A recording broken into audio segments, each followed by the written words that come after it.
Hello there, welcome to the Generational Gamer. Today we're talking about the latest of retro fighters, the Hunter wireless controller for the original Xbox. Now, quite frankly, I never cared for this controller.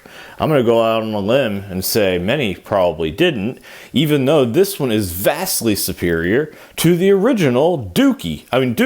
Anyway, Retro Fighter sent me both the black one and the green one. And right off the bat, I can tell you I like the look of the translucent green a little bit better than the matte black. But you know what? We're going to take a look at both of them. There we go. There we go.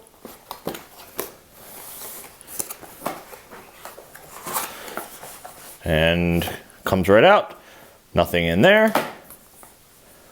And okay, it opens up on the side. We got that. I just dropped my dongle. My wife hates when I do that. And yeah, I think I'm actually going to leave that in. So this right here is clearly the one for the Xbox. So that plugs into the front of the console. And then underneath it should be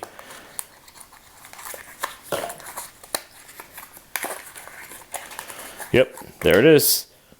It actually shows Hunter on this one, which is cool. You know why?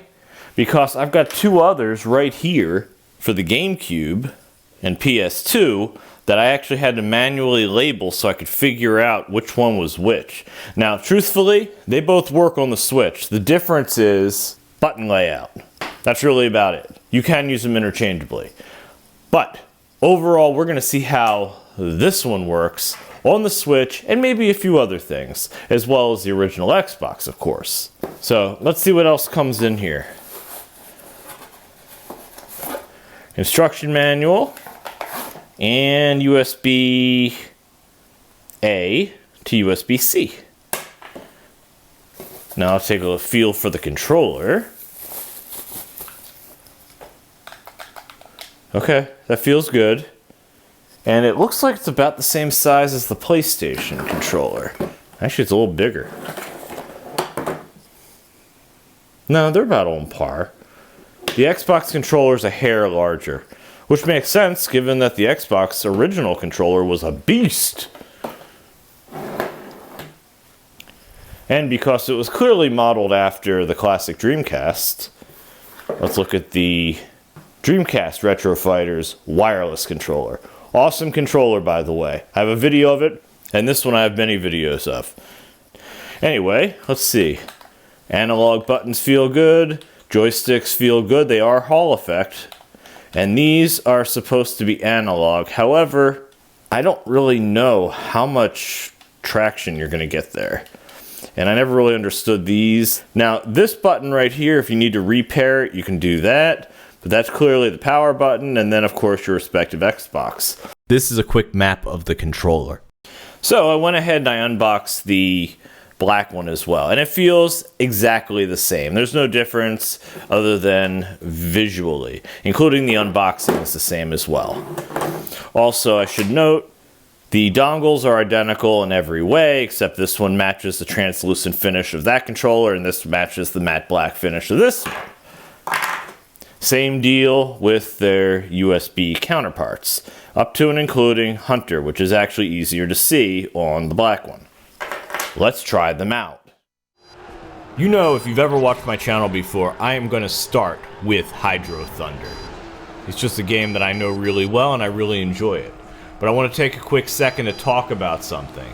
So this controller, I don't know if you can see it, these are the analog triggers. It actually has these, and so these aren't particularly good.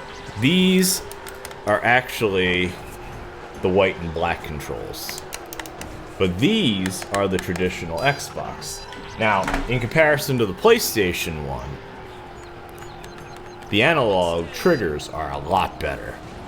And realistically, I've already shown in my video, you can use this controller on your Xbox. You just have to use a few extra pieces. So it's the Brook adapter and then the USB to Xbox adapter. That's fine. So I've been using this on my Xbox anyway. The good thing is, now I have a controller that actually has the buttons in the correct places. Not that there's a whole lot of games that use these, and if I really feel like using the R1, R2, I can. They're there. Like I said, they're really stiff. Like this one, I think this one's actually stuck. See, this is how they're supposed to be. I don't know what's up with the black one. I may have to take it apart. Might be a good video. The control's pretty good. I have to see what's up with that black one. You can use this one with the black dongles, and you can use the black one with this with the dongles for this one. So mix and match if you got them both. Now, watch some of my fantastic Hydro Thunder gameplay. And then we're gonna switch to Street Fighter. Because if I can do a Hadouken, you know that D-pad is good.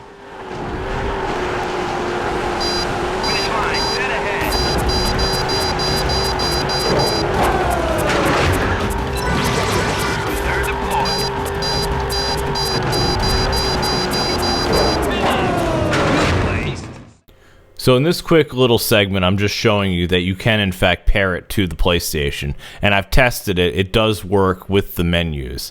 If you want me to do a full video on it, I will. Now, let's take a look at my configuration for the Xbox playing Street Fighter 2. And this is my setup. Tell me where I'm wrong.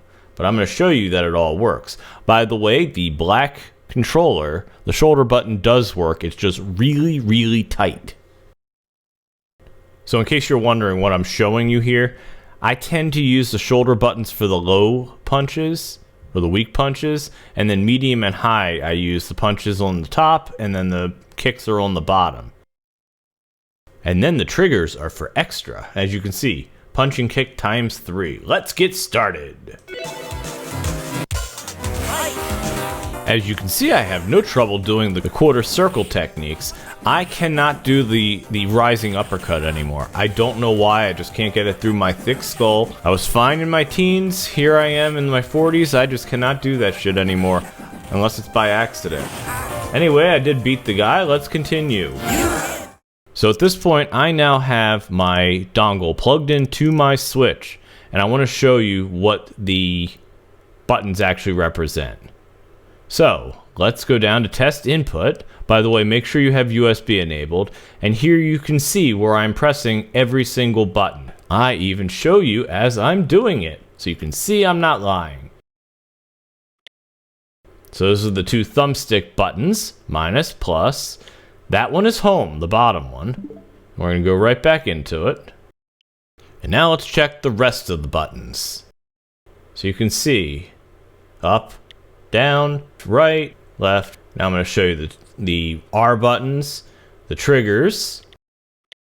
Now these actually have a different purpose. See, as you can see, that one's capture, and white doesn't appear to do anything. Black does a screenshot. The rest react exactly the way you'd expect. Big thumbs up for everything. Anyway, as I said earlier, I do like this controller. I don't know what's up with the right button on the black controller. It seems to work fine though, it's just a little tight. Anyway, let me know what you think. Leave some comments below, subscribe, follow. Thanks for watching.